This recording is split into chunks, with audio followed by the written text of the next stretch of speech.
They're just mischief, those boys. 4 boys. Yeah. We can start straight in. Yeah, cool. Let's do it. Four boys. Yeah. Mitchell, Lachlan, Bailey and Sam. Yes. Yeah. And husband Andrew. Yep. From afar, your family seems extremely close. Yep. And which is like something I admire and I think is very good for any family, obviously. But I guess from an external, from what I see, you all seem very, very close, which is very admirable. That's probably fair comment? Yeah, we really are. And I don't know if it's to do with having 4 boys, whether it's just because the dynamics of the boys are the way they are. But I've always said all along that they must be each other's best mates. Yeah. I'm like, you guys are so lucky to have brothers.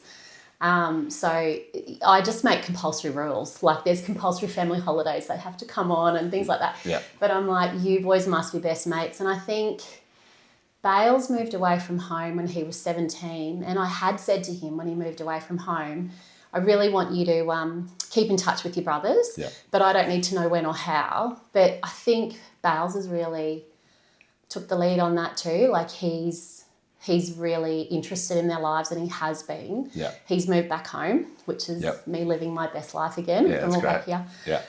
But they are all really close and they're all really each other's biggest supporters, really lucky. Yeah. Yeah.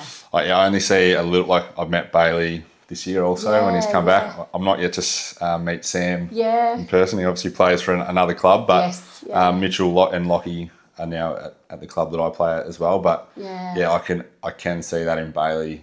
Yeah. He is always asking about how Mitch and Lockie are going. Yeah. And gives feedback and whatnot on them. So no, that's awesome. So are you from Cairns? And Andrew's from Cairns or? No, we're like Southeast Queenslanders originally. Right. So both of us grew up about 3 hours away from each other in small country towns. So I'm a Dalby girl, which is like a cattle/cotton growing town. Yep. And Andy's a Taroom boy, which is an even smaller town. So very big NRL towns. And just country, like just that country upbringing. And then we both moved to Brizzy after we finished school. Yep. And I went to uni and Andrew moved down to study and then started working towards becoming a pilot. Yep. And then we met in Brizzy at a mutual friend's house one night. So I haven't shaken him since. He was a lucky man that night. Nice little country boy, with the dimples. So, And quick one before we get into the episode. This episode is sponsored by Exert Fitness. I actually know the boys behind Exert, Ben and Isaac, and I'm excited to partner with them because they genuinely live and breathe discipline and consistency. They are 2 normal Aussie blokes who decided they wanted more from themselves, became extremely disciplined and consistent, and completely transformed the way they live and operate. These days they are taking on wild endurance and ultra events, and they're all in on building the brand properly. They train hard, live it every day, and the brand reflects that. Their gear is elite, super comfy, great quality, and built for everything from everyday wear through to ultra events. Use code PROTOCOL15 for 15% off. That's PROTOCOL15. Link to their store and socials is in the show notes. And then I guess jumping forward a little bit, but then ending up in Cairns, how long ago? We ended up in Cairns by way of Mount Isa. So we've been in Cairns for 11 years. Yep. Previously to that, we were in Mount Isa for 9. So Andrew's got his commercial pilot's licence when Sam and Bales were little. We actually swapped roles for a bit. After I finished my degree, I worked for a year and Andy stayed at home and did his commercial licence and was the stay-at-home dad. Nice. He's much better at it than me. And so then we ended up, he was flying in Lake Nash for a company. And then we ended up moving to Mount Isa and lived there for 9 years. So Mitchie was born in Mount Isa. Locke was born in Townsville. Yep. But the boys largely, Bales and Sam's childhood was Mount Isa. We sort of call ourselves Mount Isa people. And and then Cairns for 11 years. So we've had a really great Mount Isa was amazing. It was magic, and now Cairns is even better. So yeah. I think we travelled through Mount Isa once, and we had been through a earthquake in Darwin, and then the blast. And then at the blast, is it 8 a.m. or 6 p.m. and 8 a.m. and 8 p.m. or something? And so the earthquake in Darwin was, we were in a high rise where we were living then. Yeah. And it wasn't too pleasant. And then that was sort of some post-traumatic stress when that happened. But we were soon to realise that it was normal. It was normal every day. Yeah, it's interesting because you'd forget about it because you live there. And then there would be really big ones that felt like they were right under your house, and then others you wouldn't feel. But just you forget all those quirky things about living in a mining town. But you moved to Mount Isa for yourself or Andrew? So he'd been flying at the station in Lake Nash, and at the time, station pilots weren't offered family accommodation. So we'd made the decision that he would go up there to get his hours. Just as a new commercial pilot, you have to get your hours up. Yep. And the boys and I moved back home to Dalby, and we bought a house there, and we lived there for about 6 months, close to my mum and dad and family.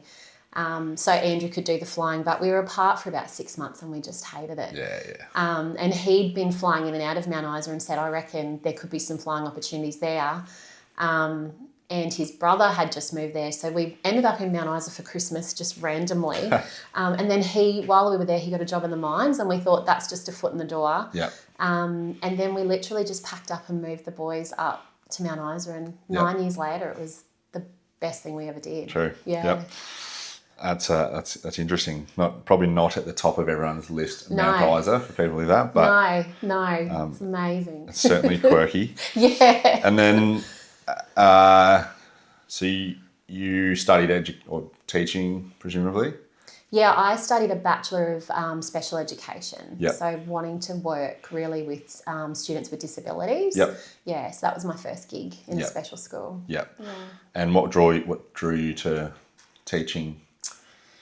I don't know, maybe I like bossing people. No, I think I'd liked teaching, and I liked the industry of working with people and connecting and helping. And I remember I'd said to my mum when I was looking at university courses, maybe I'll do social work. And Mum said to me at the time, she's like, oh, Lise, you're too young at 21 to have the weight of the world on your shoulders. And then I was just flicking through the QTAC book or whatever it was, and I was manifesting, I'm thinking I want to work with disability, I'd like to be a teacher, and it was there, this Bachelor of Special Education. So pretty much that was it. And it was fabulous degree. I love it. When you we're obviously going to roll into the Ohana Academy shortly, but previous to that, or previous to what that is about to become, what work have you done in Cairns and presumably Mount Isa as well? I did, when the boys were little, when we moved to Mount Isa, I did a lot of just contract and relief teaching. Andrew and I were really lucky that when all of our boys were young, we were able to be at home with them. So the days that Andrew was off work were the days that I did relief work, and that was predominantly at the Catholic schools that the boys went to, the primary schools. So I was able to go to school with the boys, and I still have memories of little Sam in prep. When I'd do his prep relief, he would always sit on my lap at lunchtime and we, eat lunch together, and this cute little blonde-haired boy. And then I did do a little bit of work in the Spinifex High with their at-risk group there, just teaching. And then I opened a shop. I just decided I wanted to be a shopkeeper. Just like a general store, or it was a ladies and children's boutique. And so I did that, ran that for a few years, and that was just so much fun. And then when we moved to Cairns, I got back into teaching and did a lot more learning support roles. Then moved into the Disengaged space. And then it's all led to here. So are you in mainstream schools and just offering specialising in I guess disengaged kids, or when you're doing that, originally? No, that was originally, it was mainstream. Looking at, we had a unit in Mount Isa where we worked with the Disengaged kids on site of the primary school. And then in Cairns I worked with Holy Spirit, which is a specialised special assistance school. So that was just purely working with Disengaged kids, and now Ohana will be the same.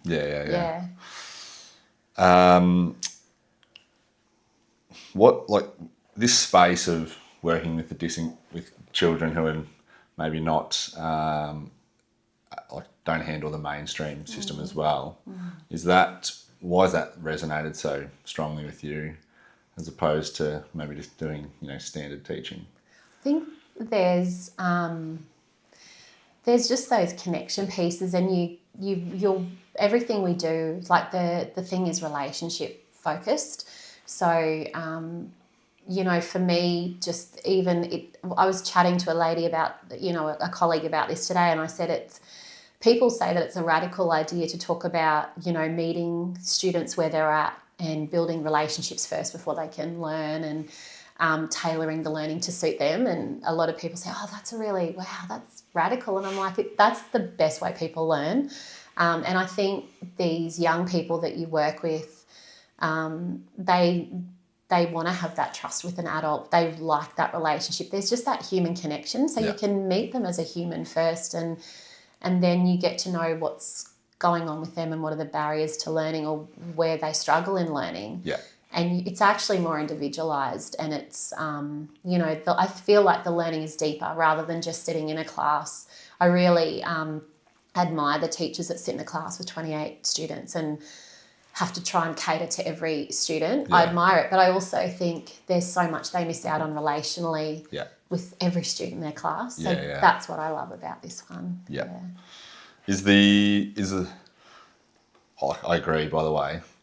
Clearly there's a push-pull between, if everyone could have like a unique learning, or, you know, a personalised learning experience, it would categorically be better, I would think.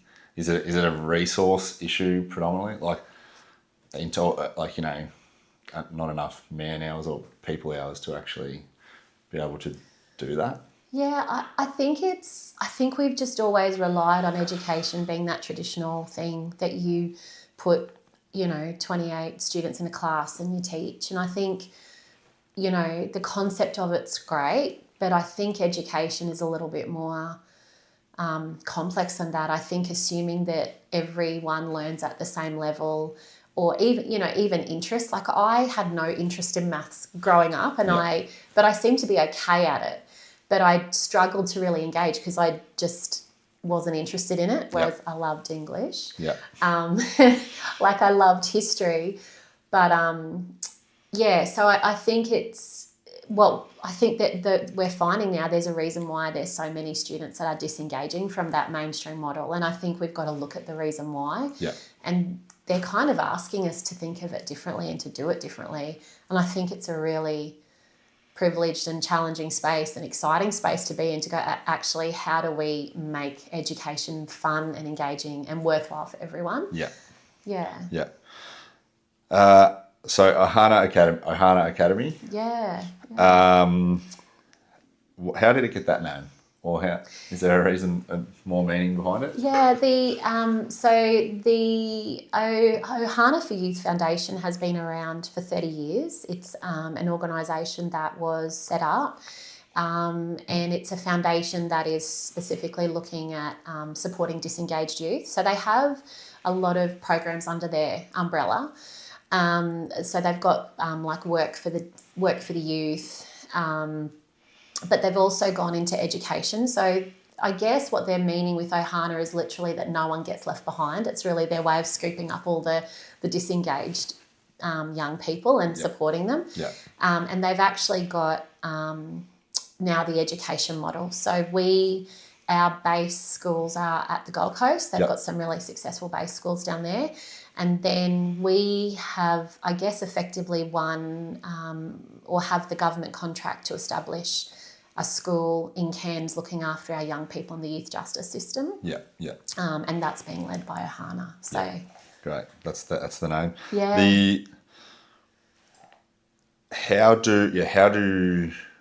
So you're the appointed principal. Yes. When was that?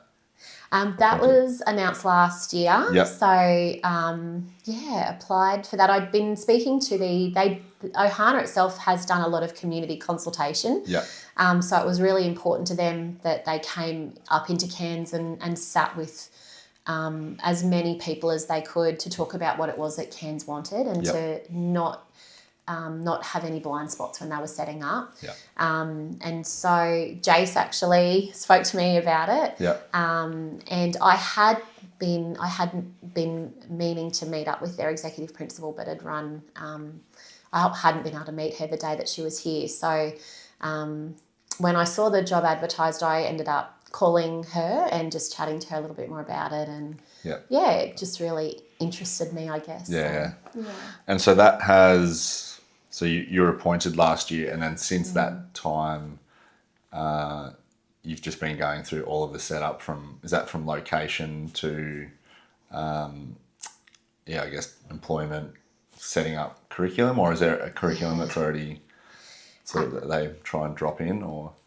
So I started officially the start of this year. Yep. And I've been able to recruit 4 amazing, well, 3 actually. There was our cultural lead and program coordinator started before me. Yep. So I joined her. She's our OG. Yep. And then I've been able to recruit 3 more amazing team members. So I guess what we're doing now is exactly that, setting up our curriculum, planning how we want to run the curriculum, but also setting up our culture. The culture piece amongst staff is huge. So as a team, we're the culture creators, and we're building our really strong foundations as a team so that when we get more staff in, we can kind of fold them into that. But also really setting up processes of how we're going to run this and what is it that we want to do on day one, because we really want to start strong and continue as we start. So it's a lucky position to be in, again, on a position to just be able to go, how are we going to make this what we want it to be? But also looking where we will be following curriculum guidelines and things like that too. Do the base schools on the Gold Coast sort of give you a framework to work in, or are you just starting from complete blank? No, they're amazing. We just did site visits last week actually. I just can't speak more highly of the support we're getting from down there. They've got some awesome frameworks. We've actually got a head of curriculum who has planned some curriculum pieces for us as well. So we're really, and we are backed by all their systems and the governance and all the things that we have to do as a school. They've given us all of that. So we've got really strong foundations, and now I guess it's up to us just contextually to work out what Ohana Cairns can look like. Does this sit within it still sits within the Queensland education system, obviously, and when you finish Ohana, is that do you get either a year 10 or a year 12 VCE, or I can't, sorry, I'm really showing I've been out of the school system a while, and I was in Victoria too, so, but the equivalent of like a schooling certificate, I guess. We can, the idea is that we would keep the young people with us and we would tailor the education to suit them. So if it was that they wanted to do the QC, we certainly have capacity to look at how we do that with them. But we've also got, the plan would be to work them into transitional spaces. So whether it was jobs or apprenticeships or back to mainstream school, if that was what it was. It's really just looking at them and saying, what is it that you want to do and where do you want to end up and how are we going to help you get there? So, The staffing capacity, like how many staff are you, and students, I guess it depends on how many students really. So we've got capacity for 50. So the idea is that it's small and targeted. And we've got... for the educational program, we've got, there'll be 18 of us in total, so 18 staff, and that will include teachers as well as teacher aides, as well as a learning support teacher, an outdoor ed specialist. And then we're also partnering. So the thing that's a little bit different about us is we've partnered with a charity called 54 Reasons. Yep. And they're going to be working with us to provide intensive case management support with families. So they'll work a lot with families, going into the families' homes, looking at any barriers that the families might have as well. Yep. And there'll also be a component where we're providing support morning and afternoon as well. So whether that's like that school pickup, that's breakfast, and then in the afternoon it might look like, taking young people to extracurricular activities, running programs in the afternoons for them, and then getting them home in the evening. So we're sort of really working to make it like a 12-hour support, I guess, a day with 54 Reasons involved. So the obviously Disengaged youth is, or Disengaged kids as well. It's pre to 12 or? So we've got, it's high school. So ages 12 to 17. So 17, yeah. This question could be very encompassing, but I guess like why have a sip of tea.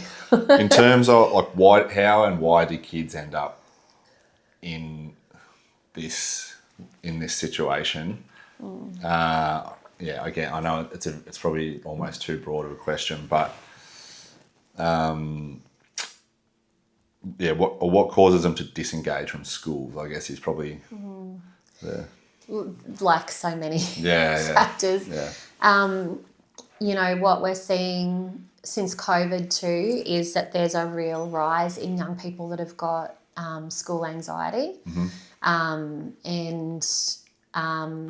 I guess one of the things I noticed when I moved to Cairns, and this is coming from living in a small country town and then, living in Mount Isa and my children going to single stream schools in Mount Isa, the schools in Cairns are really huge. Like there's like 1,700 kids at one school. And I think a part of that is like a lot of what parents are telling us is that it's overwhelming. Like their young people are going there and they're finding so many people, and the environment can be really overwhelming. Like the reality is we do have families who have never had positive experiences with education and have probably not had the best access to education. So if they haven't had that, they don't see it as a priority for their children.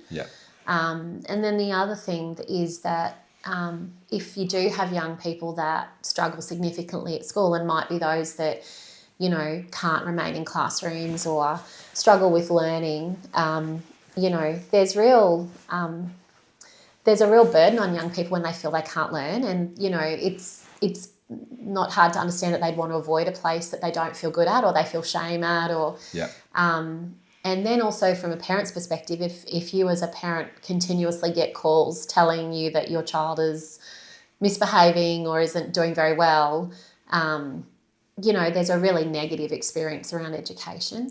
So I can see really clearly why some young people and parents don't have that positive view of education.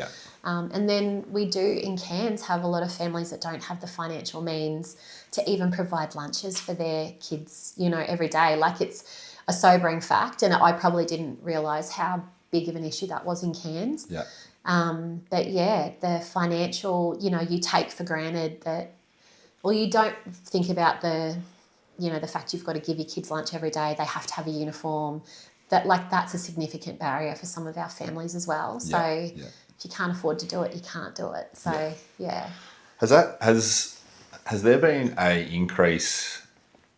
Well, obviously COVID is one factor, but from 5, 10, 15 years ago, that has seen an increase in that, and would social media or anything like, not from a obviously from a financial point of view necessarily, but has social media or any factor like that cause a shift in young people within schools that you've seen? Yeah, that's a good question. I only think, again, I don't want to make me sound like I'm old here. I think we are old. Old is cool. Yeah, old is cool. Yeah. again, I didn't go to school in Cairns or Queensland, so my experience is not even close to comparable, but a public school in Victoria, and my wife is a teacher, and I don't know, some of the challenges I seem to see or hear about seem to have increased over 5 to 10 years, but that's without stats or anything like that, just completely observational. Yeah, I like, you know, thinking about it, we for sure have got young people who like won't get to school because they've been up all night on their phones.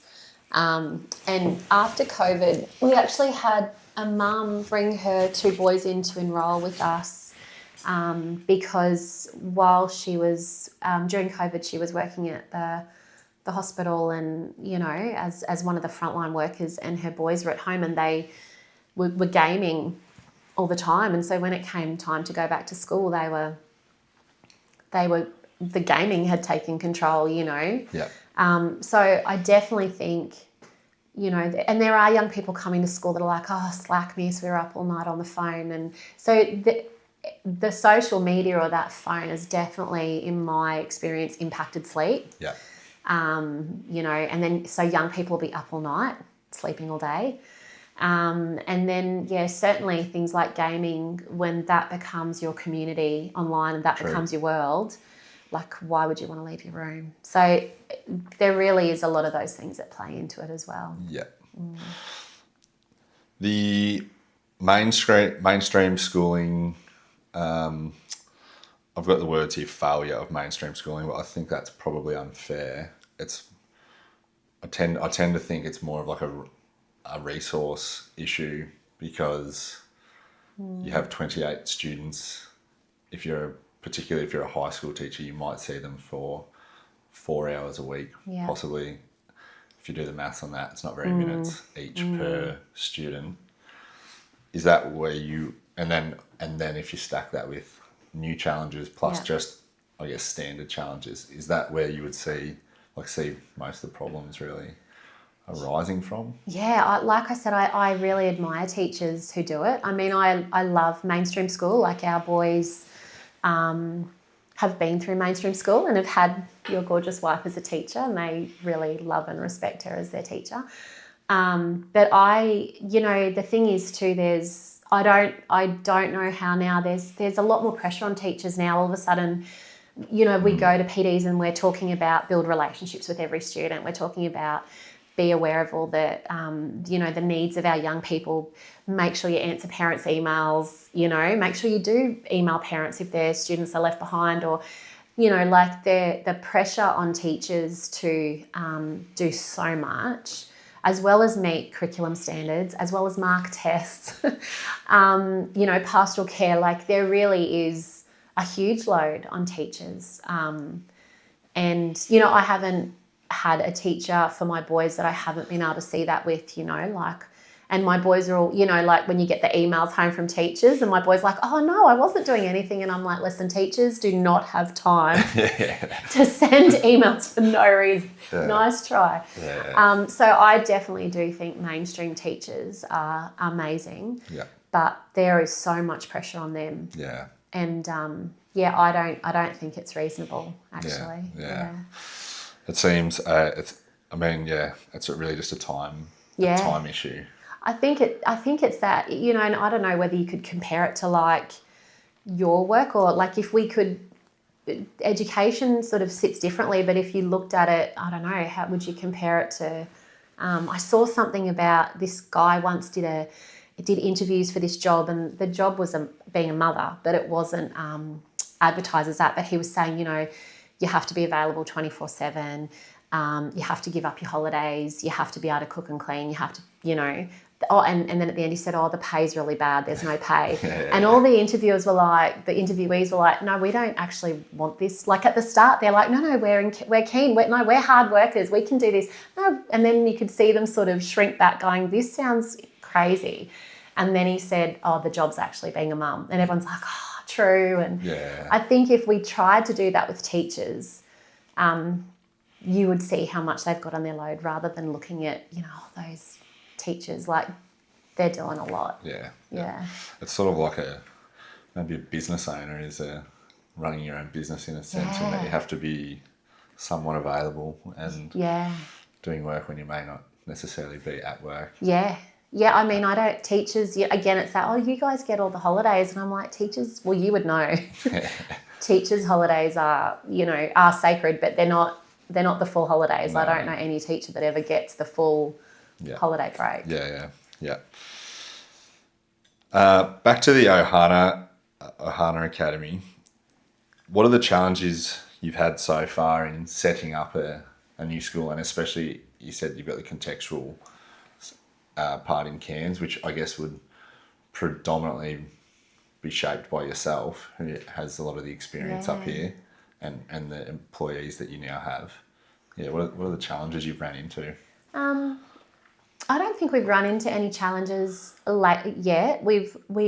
I guess we've just announced it to the community, and I think we rightly so have received some scepticism about the program and the delivery, because again, it is different. But I think our challenge will be, what we talk about as staff is we've just got to put our heads down and get the job done. And our challenges probably lie ahead of us. We know that because when you work in this space relationally, it does depend on the young people that come through the door. It depends on what's going on in their daily lives. I always say, you always want to be proactive, but there is a point where you do have to be reactive, which is why everything you've got in your toolbox or everything you've got planned is when you are reactive, you know that you're reaching for something that will work. So I think our challenges lie ahead of us, but I think they're good challenges because I think what it's going to mean is we're going to learn. And I like challenges because challenges force you to go, okay, how else are we going to do this? So for me, it's about the learning. What we've sort of got our North Star as to what we're looking at and what we're aiming for. And then the learning will be as we start to bring our young people in. And that's been my experience working with young people. They teach you so much. Like I've learnt so much from just the privilege of having these young people be in a classroom with me. So,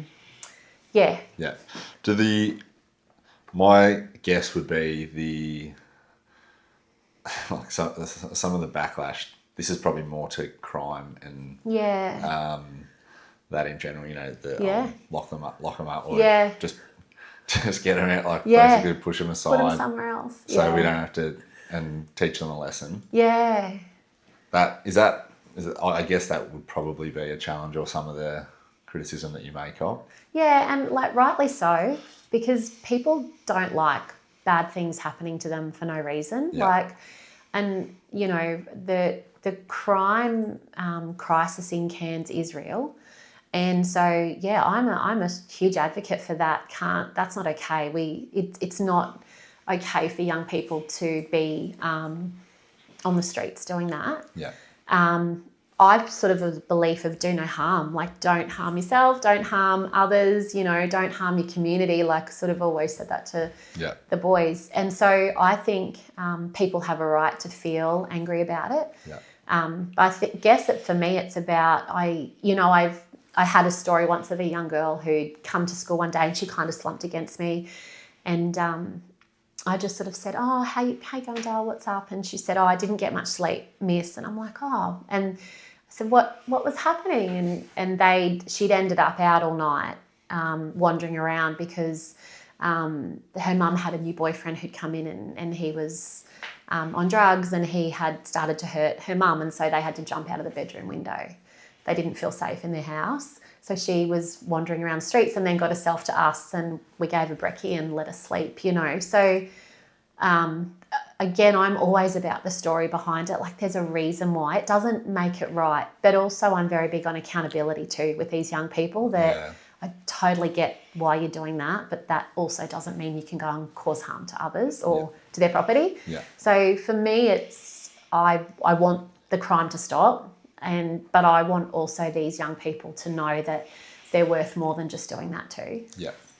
Do you see like sometimes I'll look into the challenges that these kids and people have, and once you start digging, it just seems the problems that they have are just like not imaginable, not even things I could think about until I actually hear the story, and then I think, well, and that might be just one person, and so, and then I just think that this problem is going to be huge. The amount of resourcing and time to fix a problem such as this is phenomenal. So how, and then so like you would come in, Ohana Academy comes into the picture, which obviously would definitely play a big role. But does it ever seem like this? Is it going to be enough, or how do we? I guess it's a starting point for what you're doing there. Yeah, you can't. I don't think anyone can say they can save the world. Yeah. Because if I could, I'd put an end to cancer. And I can't do that, I would put an end to heart attacks because that's the way my dad died, but I can't do that. Yeah. So I think it's understanding that we don't have any intentions of saying that, we can save the world by doing this. And we know that there's going to be young people that, that possibly won't we won't be able to reach the way we'd like to. But I think for the majority, it's a circuit breaker. Yeah.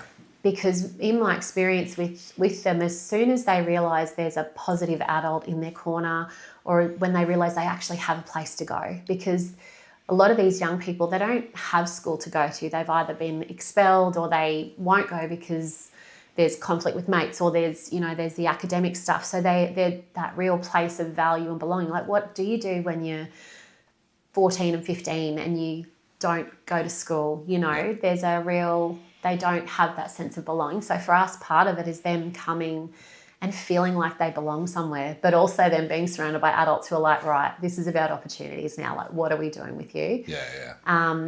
And just adults who, I guess, part of what we do is unconditional positive regard too. Like, every day's new and different, and we can have our bad days with each other, and that's okay. And we'll talk about that, and then we can move on.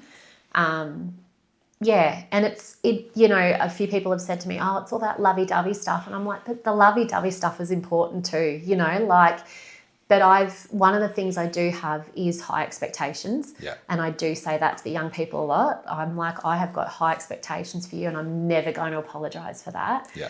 So, in part of all the lovey-dovey stuff, there's also the conversations that happen about the high expectations and, accountability pieces as well. Yeah.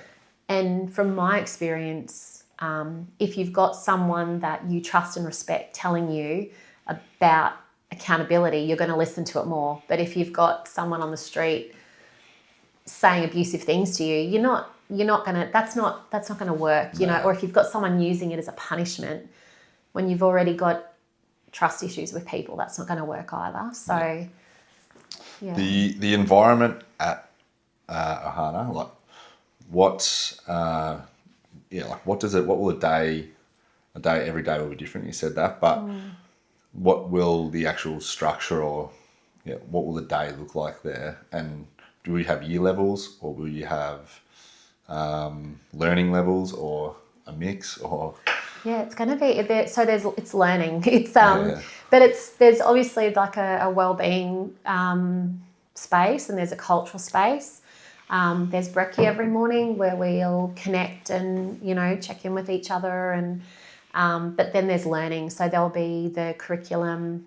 So there'll be maths and English, art. There'll be science, history. Like, there's a full curriculum that we will be rolling out. Yeah. And it will be targeted to their needs. And I guess what we do is, and this is something that mainstream schools are trialling too, the vertical classes and things like that. But for us, what we do is we look at the young people, and we will mix them according to their learning needs, but also social emotional needs as well.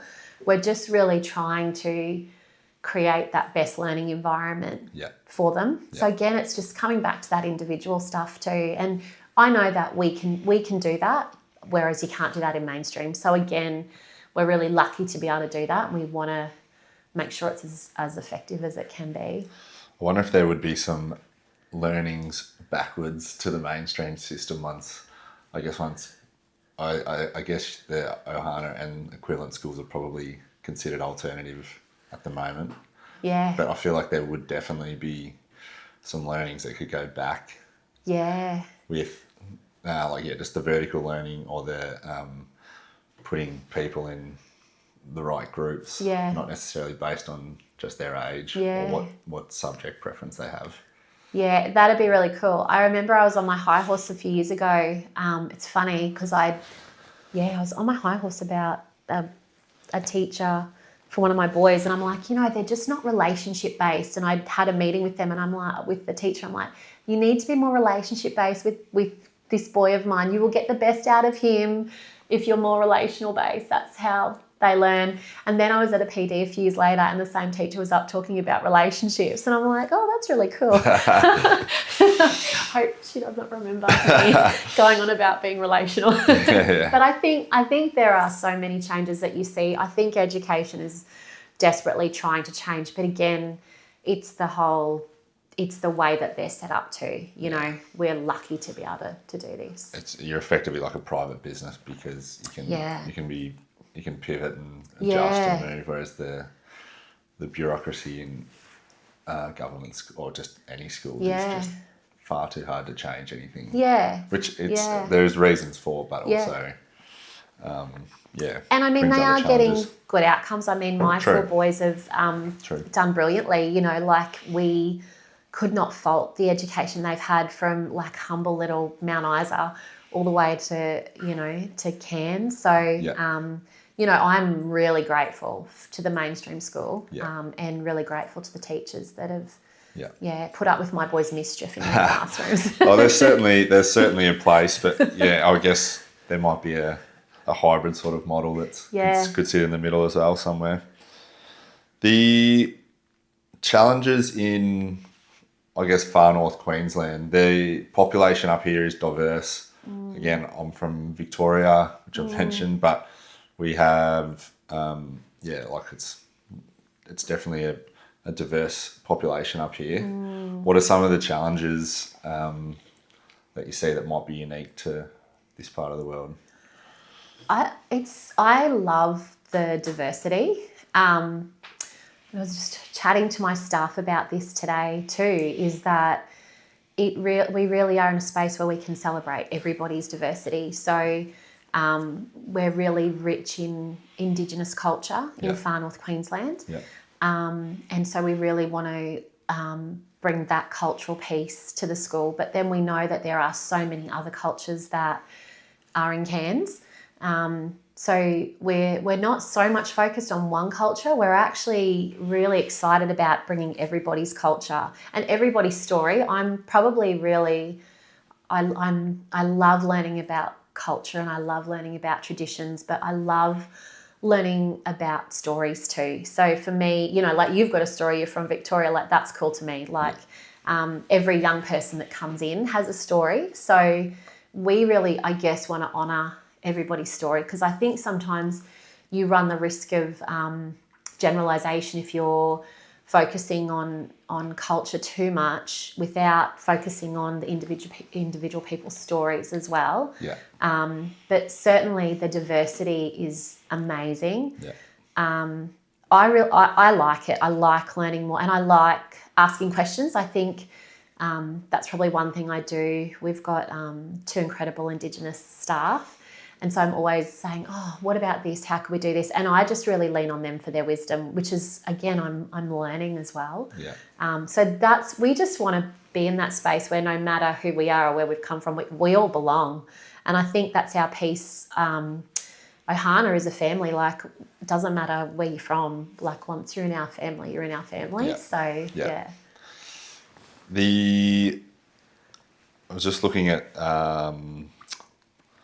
like the leadership, which will obviously initially, and I'm sure you'll empower everyone else within at Ohana to do that also. But what does leadership mean to you, and how do you go about your leadership style? My leadership style is I want to be surrounded by the best of the best, and I want to lift others. So, it's that quote of you want people to become leaders because you were their leader, like you actually, but not become because they think you're great at it, but genuinely be a leader because you believed in them and you lifted them to that. Yeah. I love with the staff at the moment, they're just honestly, not only are they really incredible humans and role models, but they're who I would consider the best in their field. So we've got Trav, who's he's our outdoor ed specialist, but he's also going to be student engagement officer. Yeah. He's amazing. We've got an art teacher who's just an expert in her field of art, but also in bringing young people into art as well. My whole thing is, I think I saw it with Tony Robbins, he wanted to learn how to be the best, so he surrounded himself with the best people. Yeah. And that's what I see as a leader. It's not so much about me being the best. I actually want to, like I jokingly say to my staff, I'm hiring you guys as the best because you guys are going to make me look good. Like, you guys are so good, you're going to make me look good. Yeah. But for me, it's about having the best people I can and then supporting them and elevating them where I can. It struck me that me being a leader in this space is less about me being lifted up, but more about lifting them up. Yeah. I'm really excited by that. It's really cool. Yeah, it's a good thing to have. Yeah. Have you? Is this your first principal position? No, I was assistant principal for 8 years. Yeah. And I worked under a principal and alongside another assistant principal. Yeah. And we worked across 3 campuses. Yeah. But my first principal. Yeah. Yeah. Yeah. Yeah. Do you have your philosophy over just getting good people into an organisation, even like to a point of maybe will over skill? Yeah. In terms of people who are willing to, dig in a little bit more as opposed to someone who's maybe far smarter or just smarter in general. I just love good humans, like really good, positive role models. You want the staff that are going to dig in. I used to, when I did recruitment interviews, I would say to some teachers that would apply in a previous role, I'd say, look, if you think this is going to be cruisy and cushy and we offer you the role, please don't say yes, because we want the best. Like, these young people deserve the best of the best. Yeah. And I think what I've learned in that is there have been some teachers who I've worked with who have come in and absolutely shone, and they've really stepped into that of giving their best. And for me, that's been one of the most powerful things that I've learnt, that if you allow people the chance to shine, some of them will shine really brightly and do really well. So I guess at the moment my recruitment is really based on people that I know. But then I'm also leaning on recommendations from other people too, like people that I really admire. Yeah. Have been saying to me, oh, you should reach out to such and such, or they've brought people to me as well. Yeah. Because I think we just know that we've got such high standards for each other too. Whatever we expect of our young people, we expect of ourselves. So hopefully we will attract those just really high performing people. Yeah. Is it a challenge in schools with, obviously in a public school system, and I think public systems in general, which is not necessarily Ohana, but where I had some of the best teachers ever, and then maybe some of the teachers that I didn't quite connect with as well. Is that a challenge in schools where you obviously get such a range of personalities and everything like that? Is that a challenge that you've seen? Yeah, and I think it's a twofold thing, because if you don't, in our setting, if the staff that you have are not well suited, or that can unravel pretty quickly with some of our young people. because the young people are really relying on that relational, high expectation, unwavering thing. And they kind of have a little rate, like they can smell you out pretty quickly and they'll test you too. Yeah, for sure. So, it can be really detrimental for young people if you don't have the right staff. But then conversely, for staff, if they come into the space and it's not the right space for them, it can, I don't ever want an educator who has worked so hard to come into our space and feel like they're a failure. You don't ever want to break professionals either in this space. Yeah. So I feel like the responsibility is really about making sure they're the right fit for the young people, but also making sure they're the right fit for them as well. And it's probably a lot more noticed and heightened. And we're also a smaller staff. Yeah. So you really need a strong team, because when you're a staff of 200 at a bigger school, you can kind of hide away, or you can just stick to your timetable and put your head down and do what you need to do. But we're working so closely together every day, so we rely on each other to be able to check in and go, hey, I'm a bit slow today, I might need an extra cup of tea. That wellbeing aspect too. You need to be relational with each other as well. Yeah. I agree.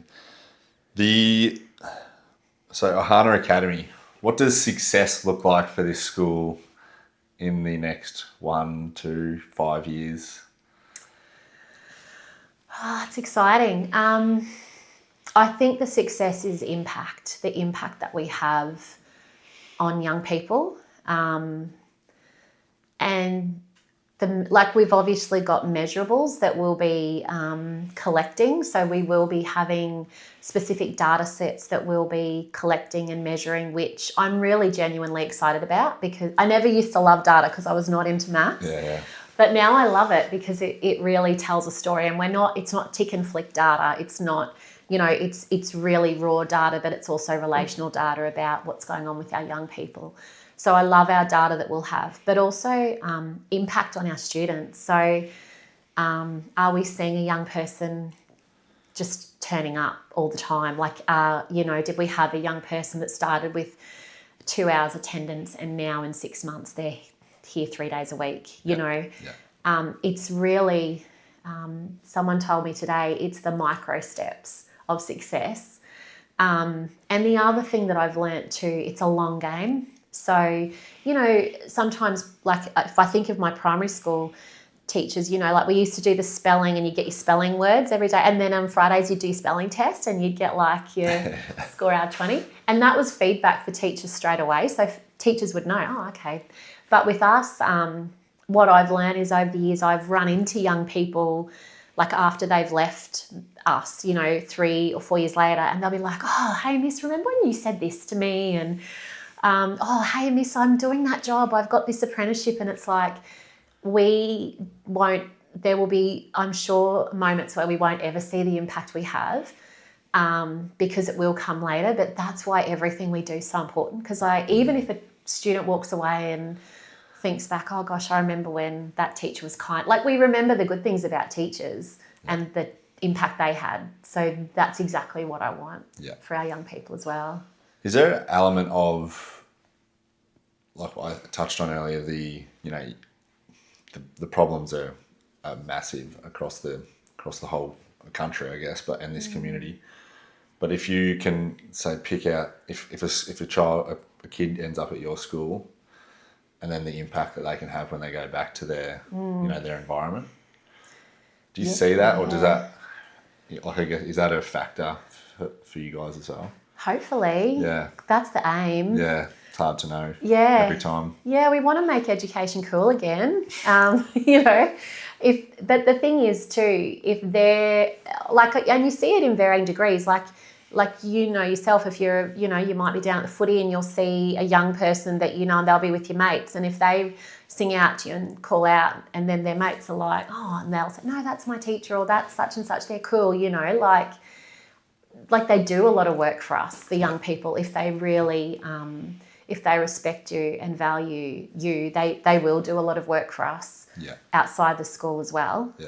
And that's what we want. We had young people from the Cape communities at our Cooktown campus, and our goal for them was to go back and be leaders in their community. Go back and be the best cooks you can be, or go back and be the best leaders. So that's the plan. Is how if you've got a capacity of 50 students, what's the selection, or how do kids enroll? Or, I'm assuming there is definitely more than 50 potential students. So is there going to be a formal process there, or? Yeah, so I guess our criteria is working with young people in the youth justice system. Okay. So they'll be referred to us. Right. So that will be our criteria. Yep. And we'll work with those young people around any conditions that they have, or programs that they're currently involved in. So that's our main criteria. Yeah. Do you like emotional burnout or and fatigue, especially dealing in the with disengaged youths, would be challenging, and I suspect that there would be potentially 2 steps forward, 1 step back, or maybe a couple of steps back at the same time. And then how does that bear on you and weigh on you? Personally, I've always been a pretty positive person. So I haven't found the burnout from the young people to be too great. I mean, there are days when you just limp along and you're like, okay, we've just got to get through this day. But it is a big thing, because you are, and I think too, I'm very mindful of wellbeing, and also wellbeing for staff, making sure staff are looked after, because we do see big things and we do hear big things. And it's such heart-led work that, you do get, you can get emotionally invested, to a point where it can become, you can get really emotionally fatigued. So I guess one of the things I've always just tried to maintain is that the things that I can control at school, because I know that I can't save the world and I can't change their lives. Like, no, I'm not egotistical enough to think that's it. But it's also, for me, it's about focusing on, when you're here, this is about opportunities. Yeah. So all you've got to do is just get here, get to us, and then it's actually all about opportunities. Yeah. So really putting that focus on, we're not actually talking about what you did on the weekend. That's not our gig. Like, you're at school now, you're here to learn, you are here to be scooped up, and if you need brekkie, or if you need a rest, or if you want to chat to someone, that's cool. Yeah. But essentially, when you get to us, we're about opportunities and what is it that we can do to help make things better for you, or to help make them easier for you to get to where you want to go. Yeah. But again, also with that staff wellbeing, it's just looking after each other as a team. And I think it's that, like I said, it's that when you're a small team, you have to be a tight team. And it's also that bravery and vulnerability, like I said, in saying, hey guys, I'm a 3 out of 5 today. Like, can I need to lean on. Yeah. I need you to be 7 out of 5. Yeah. And I think that's the power of a strong team. If you have 100%. Got a strong team, and it's also the power of just being vulnerable and, saying, I'm going to need some help today, or I'm actually going to stay home today because I need the day. That, for me, that's really important, that staff are honest about that, and that we do, family comes first too. If you need a family day, take a family day. Yeah. We have to look after ourselves so that we can be the best for our young people. Yeah. Because if you're going through the motions with our young people, like they feel it, but then also, like, I have had young people in the past where I've said, oh gosh, I've just got a bit of a headache, and then they're immediately telling everyone to pipe down because Miss has got a headache. Like, there's that real protective thing. Yeah.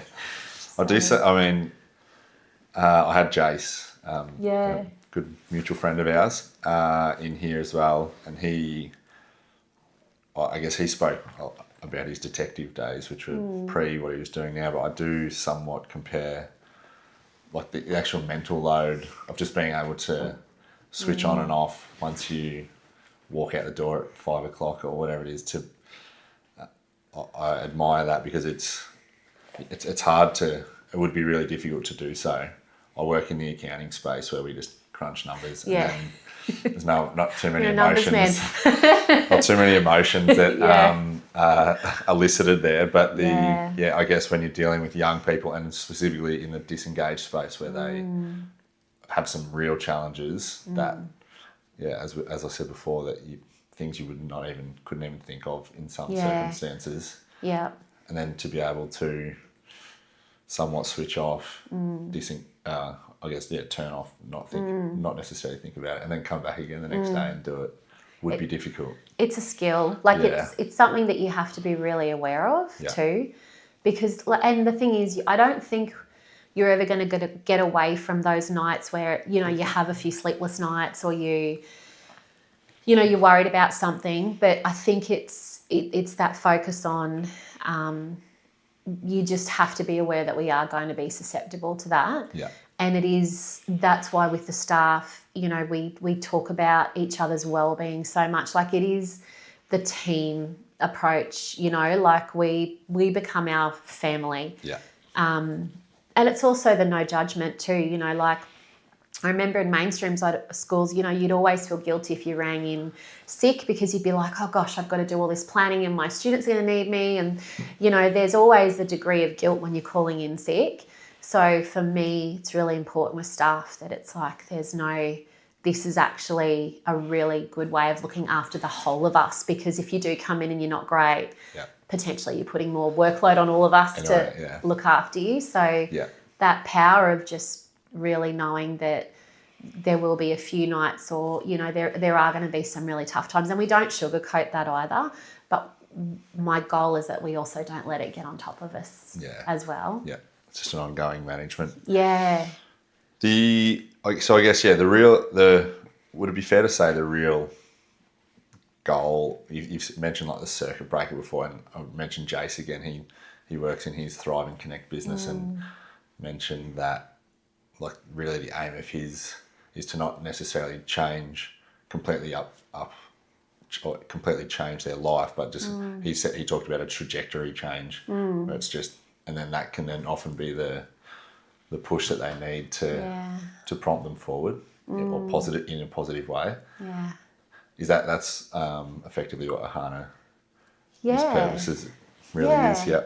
Because I think if we didn't exist, and if we didn't provide that space that was the wellbeing space, but also education and learning, like we're working to bring children back to us, like back to education. Yeah. And we've had success stories in my previous role where we've had young people that have gone on to get apprenticeships, or they've come disengaged from mainstream, come to us for a little while, and then gone back to mainstream, and gotten QCEs. And there's actually so many success stories. I think it's just when you bring young people back to education, and in our work, it's actually bringing back their value, and it's strengths-based. So it's telling them you're actually really good at this. Like, because a lot of our young people too, like if they're disengaged, they've never been told what they're good at, They don't have a smother in their corner telling them they're gorgeous, and, things like that. Yeah. So that's the thing with our young people is just really instilling in them their value and their strengths, and also saying we can actually help you get here. Like you didn't even think that I had a young boy that couldn't even read, but loved cooking, and we supported him to get his food handling certificate. Then he enrolled in a certificate course, and then he got his chef's apprenticeship.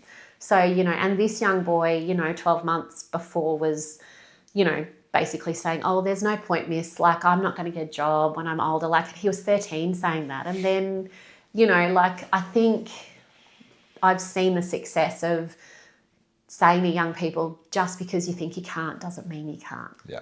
Yeah. Yeah. No, that is awesome. I don't have too much else to go on, I guess. I wish you all the best. I think it's an awesome venture, and hopefully I really do hope that it succeeds. Yeah, we could potentially check in another 6 or 12 months. Yeah. So launch date is, I guess, like early next year? Yeah. Is it traditional school dates? If we can get it up and running beforehand, we will. Okay. True. It's not necessarily a term. No, we just want to get them to us. Understand, yeah. So if we can get it up and running beforehand, we will. But yeah, I'd love to report back. That's actually something as staff, we sit there and say, we're keeping a journal of our journey, and we're going to sit in 6 months and go, wow, this is what we've learnt. This is how far we've come. Yep. This is how many times we've stumbled. But yeah, we really want to mindfully map our journey as well and sort of keep track of how we've gone and the successes and things. So No, that would be awesome. We would definitely another few months we can run it back and see how it all goes. Yeah, hopefully really well. Yeah. Thank you very much, Lisa. Thank you. No worries at all.